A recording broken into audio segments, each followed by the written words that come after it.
Bom dia, meus queridos ouvintes. Bom dia, Uberlândia. Bom dia, Brasil. Bom dia, mundo. Vocês que estão acessando o nosso programa, o meu abração, mas o meu abraço, um abraço de gratidão, de muito amor. Vamos então começar o nosso trabalho dessa manhã, alicerçado pelos nossos amados mentores espirituais. Vamos limpar nosso cérebro de todo ressentimento. Eles falam que meu coração está cheio de amor, está cheio de ódio, está cheio de rancor. Não é. O que está cheio de ódio, de rancor, de mágoa, ferido, é o cérebro, é o pensamento, porque o pensamento é a sede do espírito. Então, na verdade, quando a gente fica cheio de ressentimento, é o nosso cérebro que está emitindo ondas. E nós, então, nos prejudicamos, porque nós criamos uma barreira impedindo que a luz se faça em nós. Porque o mal, minhas queridas ouvintes, fica e ficará sempre com quem o pratica. Eu hoje vou falar, quem já não teve um pressentimento? Foi um artigo muito bonito, escrito pela Zelma Cincoto. Ela é especializada em estudos espíritas filosóficos. Eu achei muito interessante o artigo dela sobre pressentimento. Principalmente porque eu tenho certeza que vocês que estão assistindo as novelas com fenômenos espíritas vão se beneficiar disso, e não só. Vocês também. Quem nunca teve intuição? Quem que Deus não falou no seu ouvido num instante precioso em que voltamos atrás ou avançamos? Então vamos falar sobre pressentimento. Não é de hoje que o homem convive com um tipo de fenômeno que se apresenta das formas mais variadas. É uma decisão repentina de não viajar ou se atrasar, tempo em que ocorre o acidente do qual escapa. É um pensamento vago que o induz a mudar de caminho, evitando-se acidente logo à frente.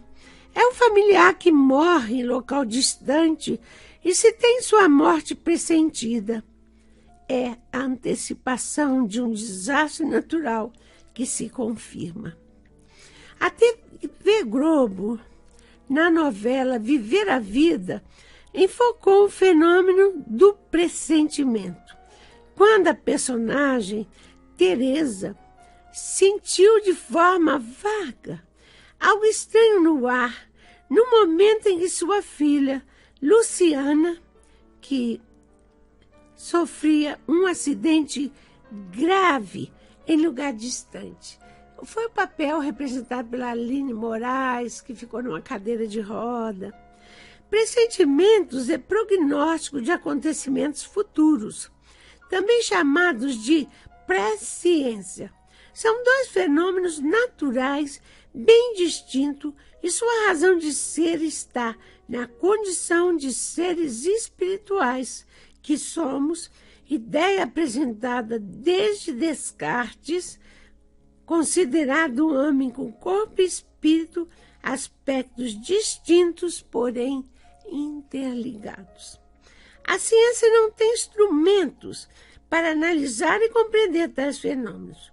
É a ciência do espírito, a que estuda as leis espirituais, que pode ter condições de trazer luz ao entendimento, que nos diz que estes fenômenos são de duas ordens: mediúnicos e anímicos. Mediúnicos quando são estimulados por algum espírito espírito anímico quando a gente se autossugestiona. Por isso, quando eu tenho um sonho ou uma premonição, ou escuto às vezes um espírito falar alguma coisa que possa prejudicar ou interferir, eu não falo absolutamente. Isso vai acontecer. Eu tenho realmente muitos sonhos que são premonições. Mas Dr. Bezerra me ensinou a ter cuidado com isso. Não ter vaidade de falar, olha, isso vai acontecer. Em geral acontece. Mas eu falo, olha, toma cuidado, porque eu tive esse sonho com você, mas foram vários e muitos sonhos que eu tive de acidente que aconteceram. Mas eu previno dessa forma. Porque nós temos que ser prudentes.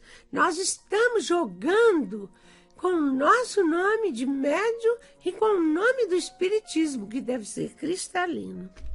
O pressentimento é fenômeno mediúnico, quando há um conselho íntimo e oculto de um espírito amigo que deseja o nosso bem.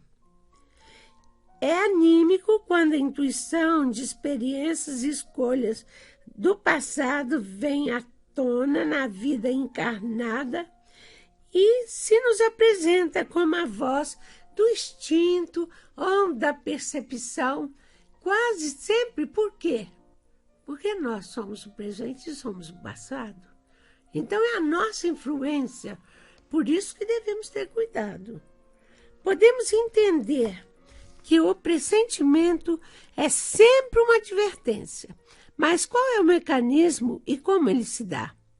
O Espiritismo deu ampla cobertura ao estudo da mediunidade dos fenômenos anímicos.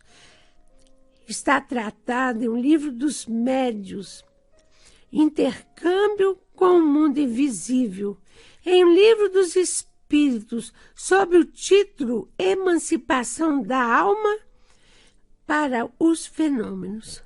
No fenômeno mediúnico, os espíritos exercem influência sobre os nossos pensamentos, com uma ação direta, inspirando-nos. No fenômeno anímico, o espírito desencarnado, antes de vir para a nossa vida, tem conhecimento do gênero de provas a que irá se ligar. Quando as provas têm um caráter marcante, ele conserva uma espécie de impressão no seu foro íntimo, e essa impressão que é a voz do instinto desperta quando chega um momento, tornando-se que a pessoa fala que é um pressentimento, mas na verdade é alguma coisa ligada a ela mesma e quase sempre com referência parente, nunca com pessoas estranhas. Quase sempre os fatores anímicos estão diretamente ligados a marido, a filho, a sogra, a tio, tia, porque não é mediunidade. O pressentir algo em relação a outra pessoa, porém, como nos foi apresentado na novela Viver a Vida, diz respeito ao fenômeno de emancipação da alma, cujo elemento-chave é o fluido do seu perispírito. Some-se a este fato a afinidade existente de mãe e filha, como enfocado na novela. Como o espírito não está encerrado no corpo, a alma irradia livremente, existindo também a possibilidade de ocorrer não apenas o pressentimento, mas a presciência, ou seja, o conhecimento de acontecimentos futuros. Tudo está, portanto, na razão direta das condições morais e físicas de cada um. Embora sejam fenômenos ainda incompreensíveis para muitas pessoas, considerados como sobrenaturais diante da lei do espírito, nada mais são do que fenômenos muito naturais. Mas muito naturais mesmo, não tem nada de extraordinário. Agora, se temos uma premonição, uma intuição, nós devemos falar, olha, eu pensei isso, não acho bom, acho que você devia considerar, mas não falar que o Espírito mandou falar ou falou, porque nós não temos certeza, o futuro está na mão de Deus. Então, é preferível que você alerte a pessoa alertada se cuide e você não se comprometa nem comprometa o espiritismo. Vamos então agora colocar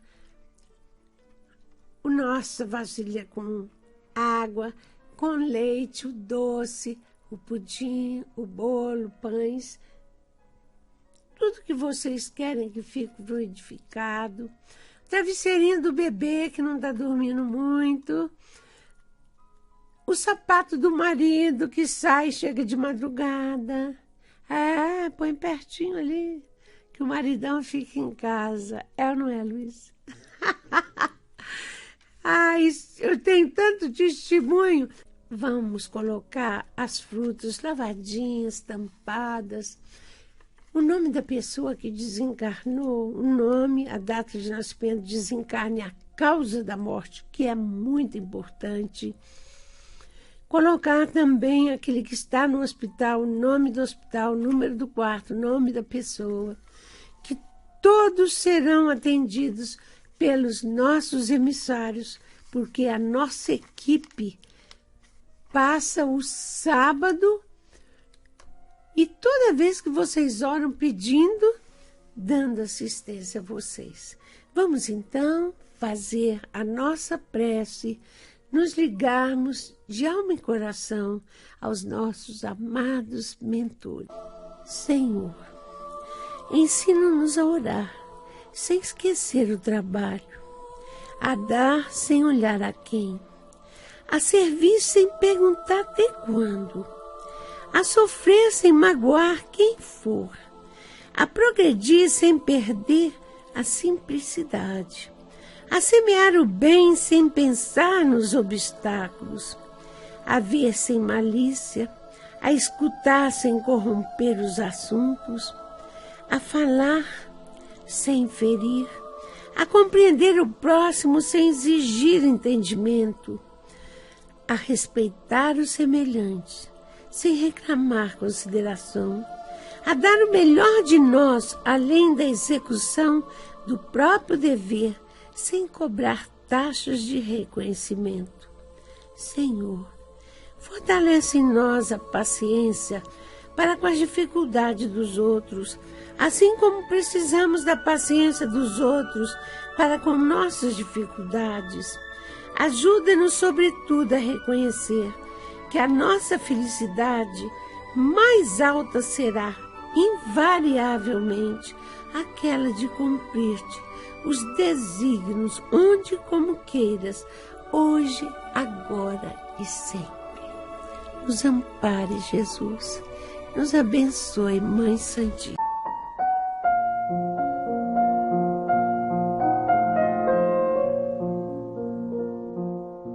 Eu quero agradecer a Ranieri, que digitou para mim uma mensagem que foi dada pela Cotovia Triste.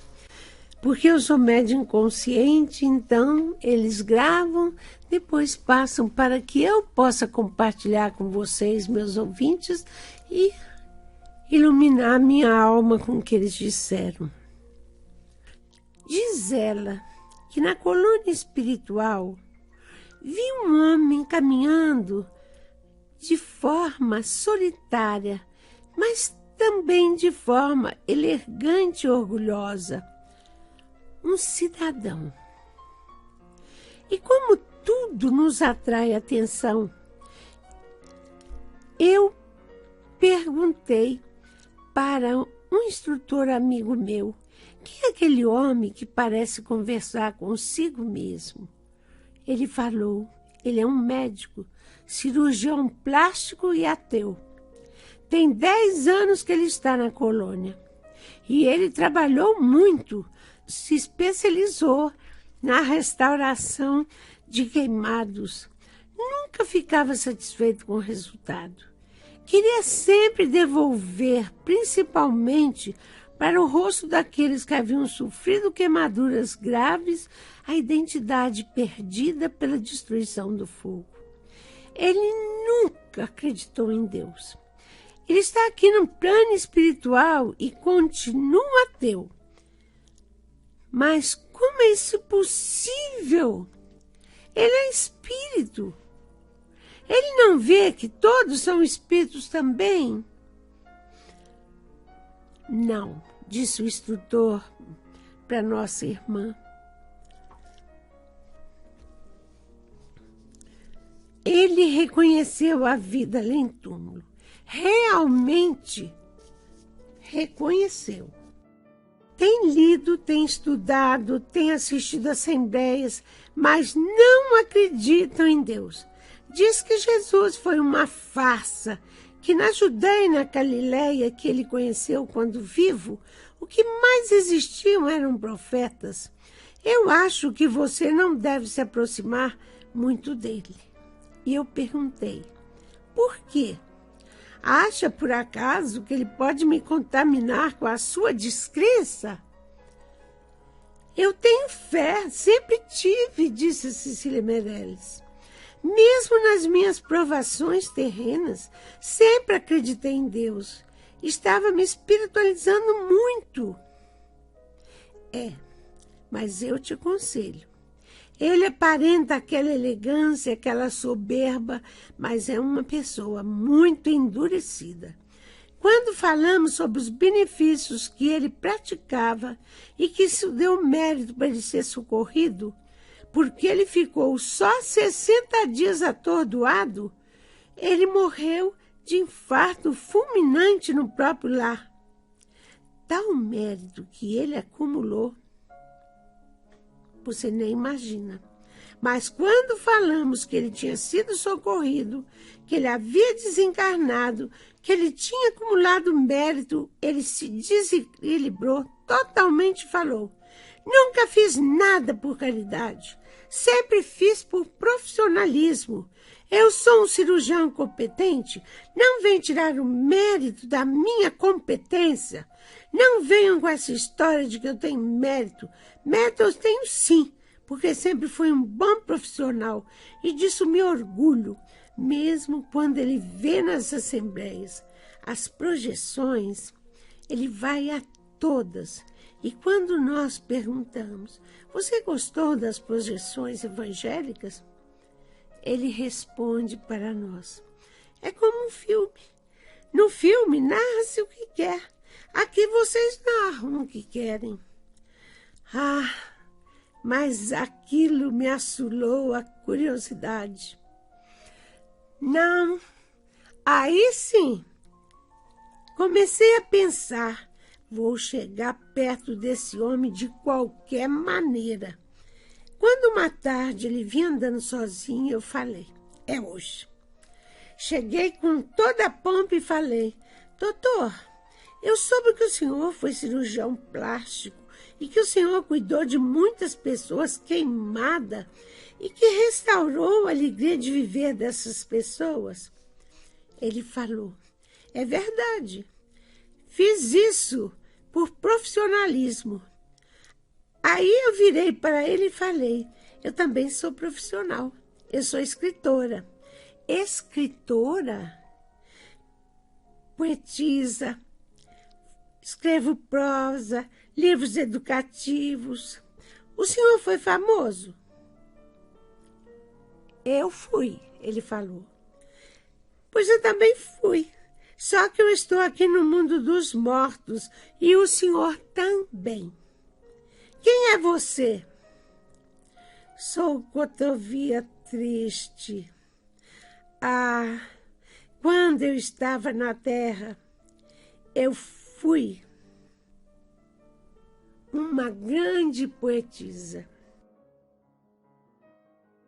Que alegria encontrar você aqui. Você, então, foi escritora, poeta, mas se você foi Cecília Meirelles, você não deve estar envolvida com isso, que aqui é uma autêntica epidemia. É Jesus para cá, é Jesus para lá, é a vida continua. Eu já tive outras vidas, eu falei para ele. Pois é, mas é verdade, viu? Esse negócio de ter outras vidas, eu achei até uma coisa boa, porque certamente eu devo ter feito muita coisa produtiva, porque senão não teria ido para a Terra com tanta competência. Ali ele já estava realmente fazendo coçar a língua. Pois é, a gente que é competente, cada um no seu campo de ação, não é, doutor Macedo? Esse era o nome do médico. O senhor já teve oportunidade de ver alguma coisa de vidas passadas? Não, e nem quero ver.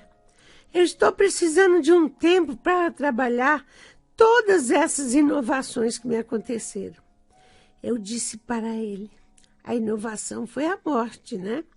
Você acha que isso é inovação? Para mim foi.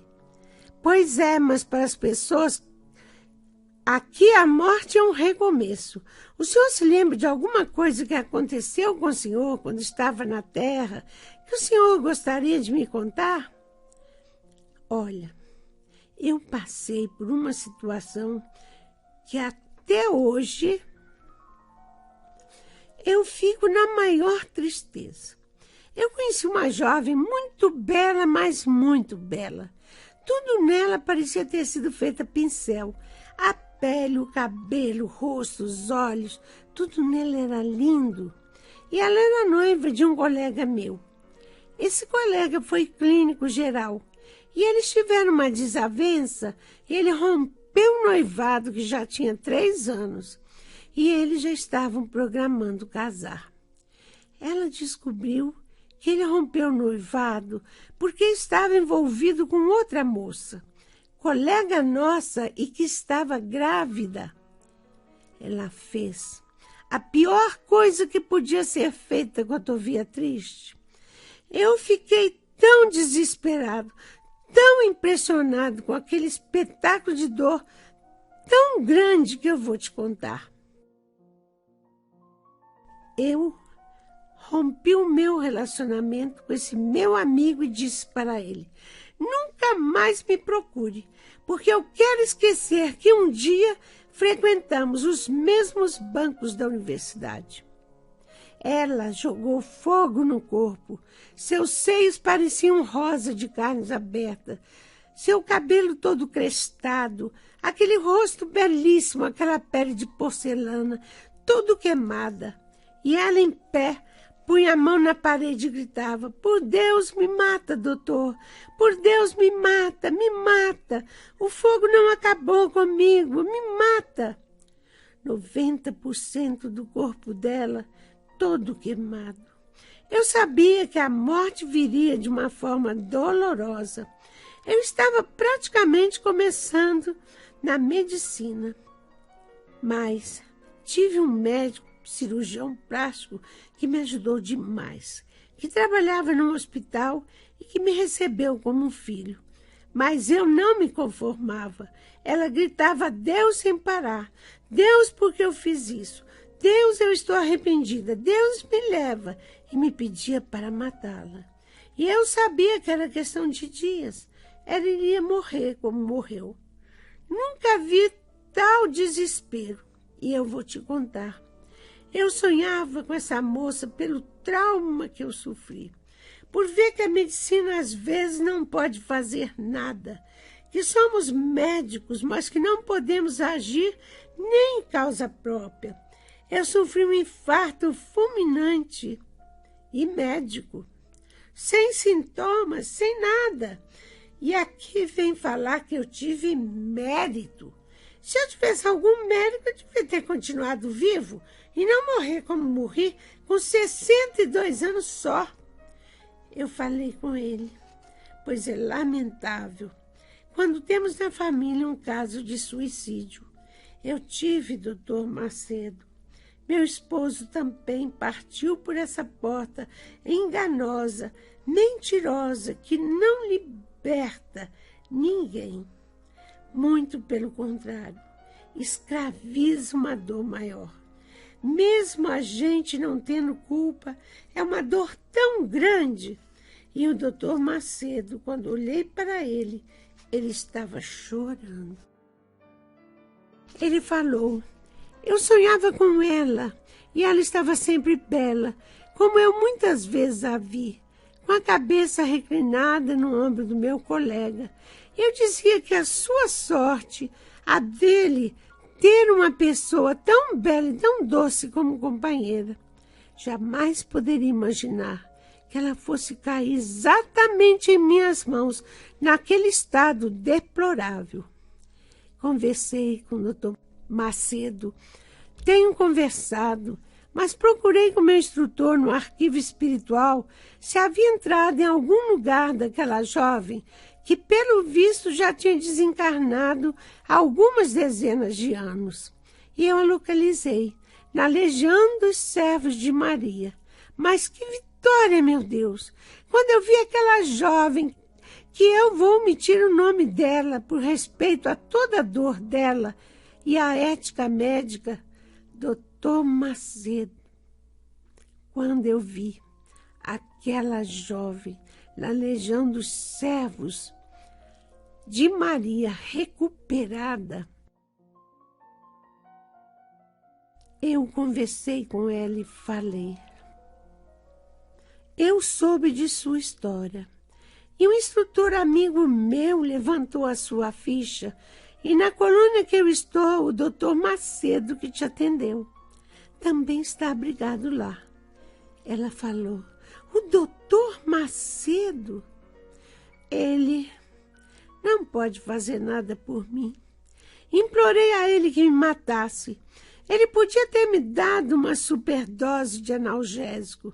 Mas você sabe, eu gostaria de abraçá-lo. Eu vou entrar com um pedido no ministério. Tem que ser rápido, porque eu vou renascer. Já está programado o renascimento para você? Sim, daqui a 2 anos. Ah, mas eu talvez consiga transferência sua para a colônia que eu estou, que é o nosso lar. Porque se você vai renascer e se você pode ser uma pessoa importante no reajuste psíquico do Dr. Macedo, vamos estudar isso com carinho. Vamos conversar com o ministro? Ela foi radiosa, saltitante. Conversamos com o ministro e ele falou, podemos permitir que ela fique 1 ano na colônia nosso lar, mas depois de 1 ano ela terá que voltar e vir para a Legião dos Servos de Maria, porque ela vai reencarnar daqui. Então, o processo de retrocesso tem que ser aqui na colônia. E eu levei-a. O encontro dela com o doutor Macedo foi a coisa mais bela que eu já vi. Quando eu fui chegando com ela, ele com aquela postura altaneira.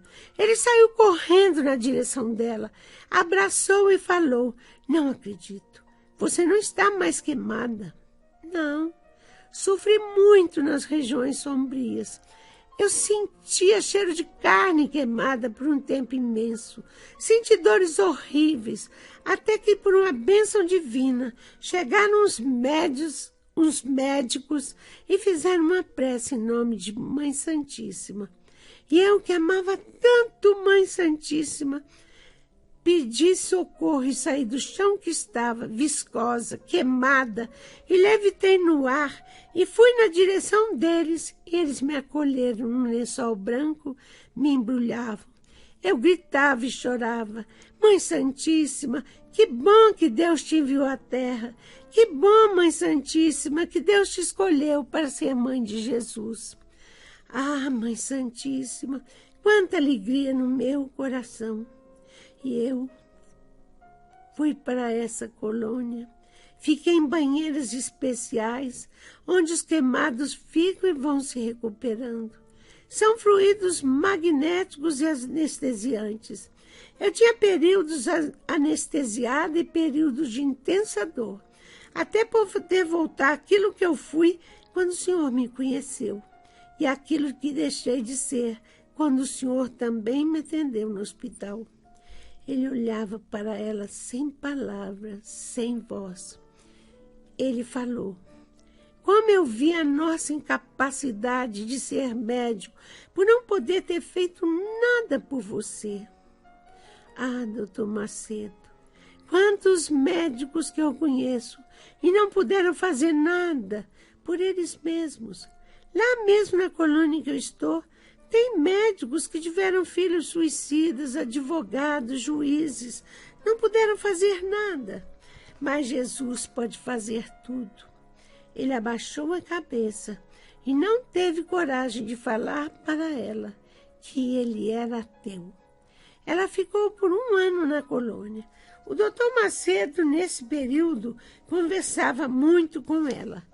Quando ela voltou para a Legião dos Servos de Maria, ele entrou com um pedido de transferência para a colônia Legião dos Servos Maria de Nazaré para ajudar os suicidas queimados.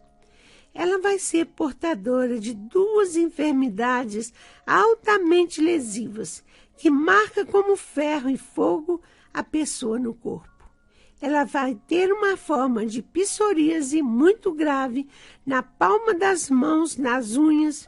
Eu vi a projeção do quadro da enfermidade associada a um vitiligo, o vitiligo facial. Ela vai ser bela e quando estiver jovem, no auge da vaidade e da beleza, porque quando a gente ingressa na terra, a gente se esquece de tudo. Eu tenho visto tanta gente que ingressou na terra e que caminha como se estivesse com uma venda nos olhos. Não vê nada, tropeçando. Ela vai ser vaidosa, vai ser alegre, vai ser feliz, vai ter sonhos e não ficará curada do vitiligo. E todos aqueles que passam por situações assim, tive estudando vários casos de suicídio. Qual o tipo de enfermidade que às vezes são destinados às pessoas que desencarnam de alguma forma pelo insensato ato do suicídio? Pênfigo gravíssimo, vitiligo, psoríase, tipo de enfermidade de pele altamente resistente, dependendo da idade, câncer de pele deformante. Se às vezes pegou só no rosto e a pessoa joga na cabeça e tem câncer de rosto com deformação, então aquela enfermidade que ela vai ter é a reparação para o seu espírito. A dor pela qual ela vai passar vai ser reparada. E ela já está em fase de gestação. E o doutor Macedo tem sido incansável na Legião dos Servos de Maria com a sua competência.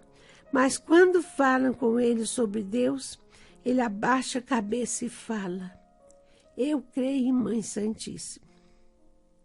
Ele crê em Mãe Santíssima, meus ouvintes. Mas como crer em Mãe Santíssima sem crer em Jesus e em Deus?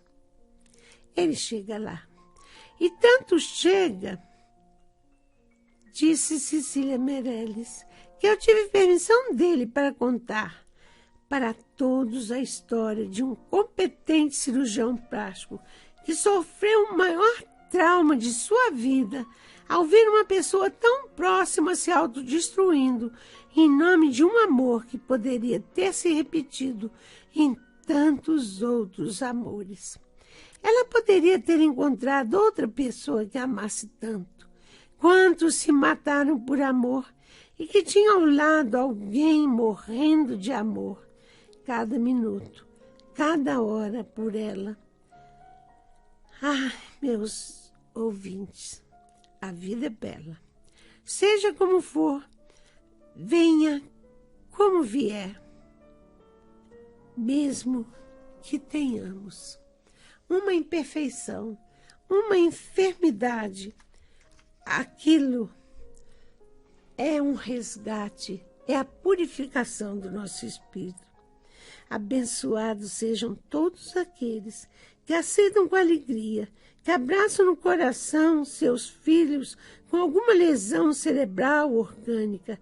O que vale é a perfeição do espírito. E é isso que nós buscamos através de tantas e variadas enfermidades, em tristes situações de calamidade. Vivam, sintam alegria em viver, mesmo que a dor bata. Lembre-se de que o Doutor Tempo, sempre em nome de Deus, cuidará de todos vocês. Pois é isso, meus queridos ouvintes. A vida continua e a reparação se faz em nosso espírito. É isso. Vamos em frente com Jesus. Chegamos ao término do nosso programa, meus queridos ouvintes. Um grande abraço. Amo vocês. Fiquem com Deus. Sempre, sempre, sempre.